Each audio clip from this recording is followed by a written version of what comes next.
और बड़ी खबर का कोटा से बड़ी खबर है, जहां लापता बुजुर्ग की तलाश अभी भी जारी है।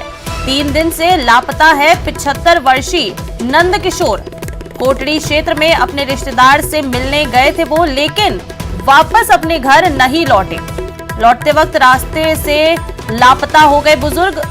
गुमानपुरा थाने में गुमशुदगी की रिपोर्ट दर्ज कराई गई है। कोटा से ये बड़ी खबर, लापता बुजुर्ग की तलाश 3 दिन बाद भी जारी है। 3 दिन से लापता है 75 साल के नंद किशोर और उन्हें ढूंढने का प्रयास जारी है।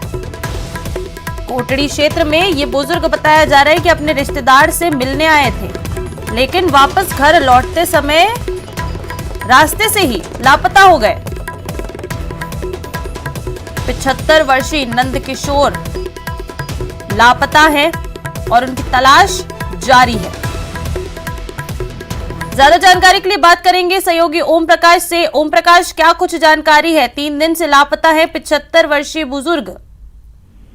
जी, ये महावीर नगर इलाके का निवासी हैं बुजुर्ग नंद किशोर वर्मा, जो अपने कोटड़ी क्षेत्र में अपने रिश्तेदार से मिलने आए थे, लेकिन 3 दिन बाद भी अभी तक घर नहीं पहुंचने के बाद परिजनों की है, परिवारजनों की है जो चिंता बढ़ती जा रही है। हालांकि गुमानपुरा थाने में इस की गुमशुदगी की रिपोर्ट भी दर्ज करवाई गई है, लेकिन फिलहाल इनके बारे में कोई सुराग नहीं लग पाया कि ये कहाँ है, किस जगह गए हैं। इसके बारे में कोई जानकारी पुलिस को फिलहाल हाथ नहीं लगी है और परिवारजनों की है जो चिंता इस मामले में बढ़ती जा रही है। अब सोशल मीडिया पर भी इसकी फोटो वायरल कर जो है तलाशी के लिए एक प्रक्रिया शुरू की गई है पुलिस द्वारा या परिजनों द्वारा, लेकिन फिलहाल ये कहा जा सकता कि बुजुर्ग के बारे में कोई सुराग हाथ नहीं लग पाया है। गुमानपुरा थाना पुलिस जो है वो पूरे मामले की जांच कर रही है। जी राकेश, 3 दिन से ये लापता बताए जा रहे हैं बुजुर्ग, तो रिपोर्ट कब दर्ज कराई गई और कब फिर अभी एक्शन लेना शुरू कर दिया है पुलिस ने? जब शाम तक घर नहीं आए तो रिपोर्ट दर्ज करवा दी थी गुमशुदगी की, लेकिन पुलिस के तमाम प्रयासों के बावजूद फिलहाल इसके बारे में कोई सुराग हाथ नहीं लग पाया। ये कोटड़ी इलाके में गए थे, इसलिए गुमानपुरा में रिपोर्ट दर्ज करवाई थी। हालांकि ये महावीर नगर के रहने वाले हैं। रिपोर्ट दर्ज करवाने के भी 3 दिन बाद में, यानी कि जब शाम तक घर नहीं पहुंचे थे तो परिवारजनों ने तमाम तलाशी के प्रयास किए और जब फिर भी हाथ उनके बारे में कोई जानकारी नहीं मिल पाई तो परेशान होकर फिर गुमानपुरा थाने में गुमशुदगी की रिपोर्ट दर्ज करवाई थी। फिलहाल ये कहा जा सकता है कि पुलिस तलाश कर रही है। चलिए ठीक है ओम प्रकाश, आप हमारे साथ बने रहिएगा, आगे की खबरों में भी हम आपसे जानकारी लेते रहेंगे। बढ़ेंगे आगे और कोटा में हथियार की नोक पर किसान के साथ लूट की वारदात सामने आई है। बदमाशों ने किसान से 1,05,000 रुपए लूटे हैं। भामाशाह मंडी में जीन्स बेचने आया था किसान। उद्योग नगर थाना क्षेत्र में रायपुर ढाबे पर यह पूरी वारदात हुई। ज्यादा जानकारी के लिए चलिए बात करते हैं हमारे सहयोगी ओम प्रकाश से, जो हमारे साथ जुड़े हुए हैं। ओम प्रकाश, क्या कुछ जानकारी है? किसान से 1,05,000 रुपए की लूट हुई है।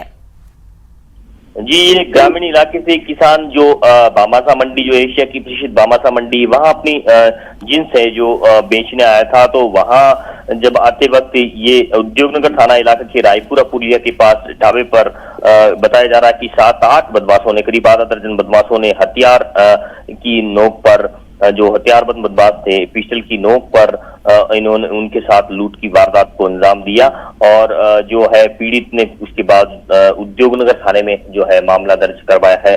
फिलहाल बदमाशों के बारे में कोई सुराग हाथ नहीं लग पाया है। करीब 1,05,000 रुपए की लूट इनके साथ बताई जा रही है। फिलहाल पीड़ित किसान जो है वो परेशान भी हैं, क्योंकि जो जींस बेचकर जो आया था वो तमाम पैसे बदमाशों ने उनके साथ लूट की वारदात को अंजाम देकर ले गए। तो पीड़ित के जो है परिजन भी यहाँ कोटा पहुंचे हैं और ये कहा जा सकता है कि फिलहाल पुलिस पर ही अब उनकी उम्मीदें टिकी हैं कि जल्द पुलिस इनको पकड़कर उनके साथ पैसे जो जींस बेच के लेके आया था वो मिल जाए, उपलब्ध हो जाए, उन बरामद कर ले। लेकिन फिलहाल ये कहा जा सकता है कि ये इतना आसान नहीं है। फिलहाल पुलिस जांच की बात कर रही है और बदमाशों के बारे में फिलहाल कोई खास सुराग पुलिस को हाथ नहीं लगे हैं। जी। जी ओम प्रकाश, ये पूरी वारदात किस समय हुई और कितने बदमाश थे जिन्होंने किसान के साथ इस पूरी लूट को अंजाम दिया, इस बारे में कुछ जानकारी?